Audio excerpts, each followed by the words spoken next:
pagi anak-anak sekalian yang dikasihi oleh Tuhan. Mari kita memulai kegiatan pagi hari ini dengan kita melaksanakan perenungan pagi. Untuk itu mari kita berdoa terlebih dahulu. Segala puji, hormat, kemuliaan, kebesaran hanya bagi Engkau ya Tuhan. Pada pagi hari ini kami bersama-sama para anak-anak-Mu, para siswa, Bapak Ibu Guru hendak memulai kegiatan hari ini dengan mendasari diri kami melalui perenungan firman Tuhan. Berkati kami ya Tuhan, agar firman Tuhan dapat menjadi kekuatan kami pada hari ini dan dapat menjadi pedoman dalam kami melaksanakan segala tugas-tugas kami maupun melaksanakan apa yang Tuhan kehendaki dalam kehidupan kami. Amin. Baiklah anak-anak sekalian yang dikasihi Tuhan, kita akan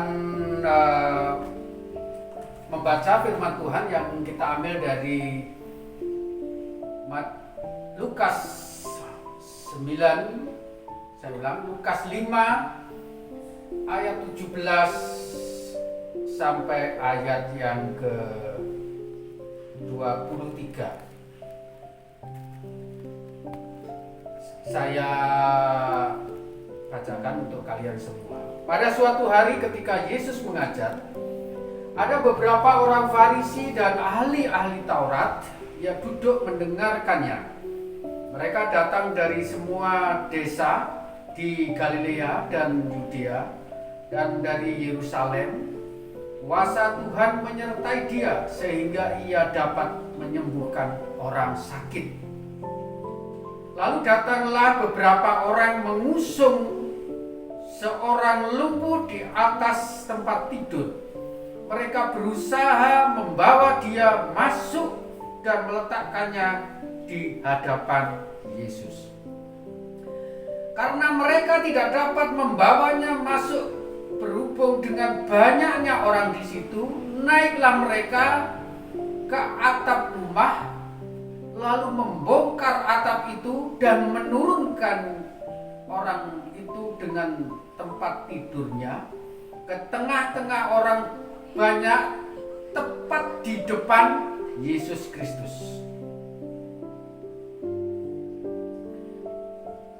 Ketika Yesus melihat iman mereka, berkatalah ia, "Hai saudara-saudara." Saya ulang, berkatalah ia, "Hai saudara, dosamu sudah diampuni." Tetapi ahli-ahli Taurat dan orang-orang Farisi berpikir dalam hatinya, siapakah orang yang menghujat Allah ini? Siapakah yang dapat mengampuni dosa selain daripada Allah sendiri? Akan tetapi Yesus mengetahui pikiran mereka, lalu berkata kepada mereka, "Apakah yang kamu pikirkan dalam hatimu? Manakah yang lebih mudah mengatakan dosamu sudah diampuni, atau mengatakan bangunlah dan berjalanlah? Tetapi supaya kamu tahu bahwa di dunia ini anak manusia berkuasa mengampuni dosa." Berkatalah ia kepada orang lumpuh itu, "Kepadamu kukatakan, bangunlah, angkatlah tempat tidurmu dan pulanglah ke rumahmu." Amin. Anak-anak sekalian yang dikasihi Tuhan, ini cerita cukup menarik, tapi saya mau pada satu titik fokus yang mungkin agak jarang kita pahami, jarang kita ketahui, yaitu bahwa orang lumpuh ini kan waktu dibawa kepada Tuhan Yesus, karena terlalu banyak orang sehingga tidak bisa masuk lewat pintu. Pintunya tertutup karena begitu banyak orang, sehingga harus dibawa lewat atap. Nah, kita bisa bayangkan bagaimana sulitnya dan tidak mudah membawa orang lumpuh di atas tempat tidur, dibawa naik ke atas rumah dan diturunkan tepat di depan Tuhan Yesus. Jadi dibuat lubang, diturunkan. Ini tentu hal yang tidak mudah, hal yang sulit sekali. Paling tidak dibutuhkan beberapa orang, paling tidak ya 2 atau 3 orang, 4. Kalau 1 orang tidak mungkin membawa tempat tidur naik ke atas rumah. Nah, kita bisa bayangkan ditarik ke atas gini miring, orang lumpuhnya melorot serwot. Jadi paling tidak harus ada 2 orang di atas bawa tali, 1 orang atau 2 orang di bawah mengangkat ke bawah sehingga tempat tidurnya bisa naik ke atas secara sejajar gini, serata gini. Kalau miring melorot. Nah, kita bisa bayangkan betapa sulitnya ini. Tetapi orang-orang saya sebut 4 orang ini, karena menurut bayangan saya itu paling tidak ada 4 orang. 4 orang ini bisa membawa orang lumpuh di atas tempat tidur, naik ke atas rumah dan diturunkan persis di hadapan Tuhan Yesus. Itu adalah prestasi yang luar biasa. Prestasi yang tidak mudah. Justru prestasi inilah yang dilihat oleh Tuhan Yesus sebagai iman. Nah, karena dengan kerjasama ini membuktikan iman mereka, jadi iman adalah sebuah usaha. Iman adalah suatu pekerjaan yang membutuhkan suatu koordinasi satu sama lain. Iman adalah sebuah karya yang tidak tinggal diam. Iman adalah sebuah kreativitas untuk kepentingan orang banyak. Nah, inilah yang dilihat Tuhan Yesus ketika melihat orang lumpuh. Begitu 4 orang ini mampu membawa orang lumpuh ini naik ke atas dan turun di depan Tuhan Yesus persis di depannya, itu Tuhan Yesus sangat kagum terhadap 4 orang ini. Sehingga Tuhan Yesus dengan jelas mengatakan bahwa imanmu telah menyelamatkan. Jadi anak-anak sekalian, sekarang dalam kehidupan sehari-hari, mari kita mengaplikasikan apa yang sudah dilakukan oleh orang-orang tersebut di dalam melakukan sebuah usaha untuk membuktikan iman.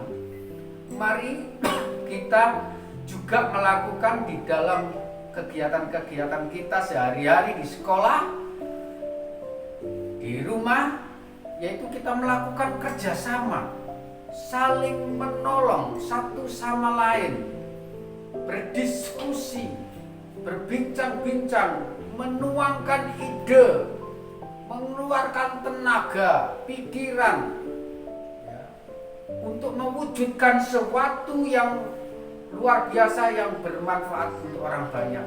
Disitulah letak iman. Dengan usaha pekerjaan yang didasarkan pada suatu harapan atas pertolongan Tuhan Yesus, atas pertolongan dari Sang Pencipta. Disitulah iman. Nah, mari kita belajar melakukan segala sesuatu yang ada di dalam kehidupan kita dengan bekerja sama satu sama lain. Ada yang bertugas memikirkan, ada yang bertugas mengeksekusi, ada yang bertugas menjaga, bekerja, bahkan ada yang mengeluarkan tenaga banyak. Inilah sebuah bentuk kerjasama.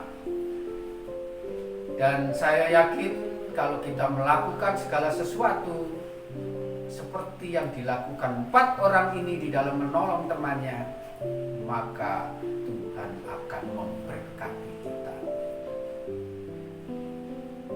Amin. Kita berdoa. Bapa di surga, demikian tadi kami sudah merenungkan firman Tuhan. Biarlah apa yang kami renungkan, yaitu bahwa kami harus memiliki rasa kepedulian, kerjasama satu sama lain di dalam kami melayani Engkau, di dalam kami membangun sebuah pelayanan kepada masyarakat, kepada teman.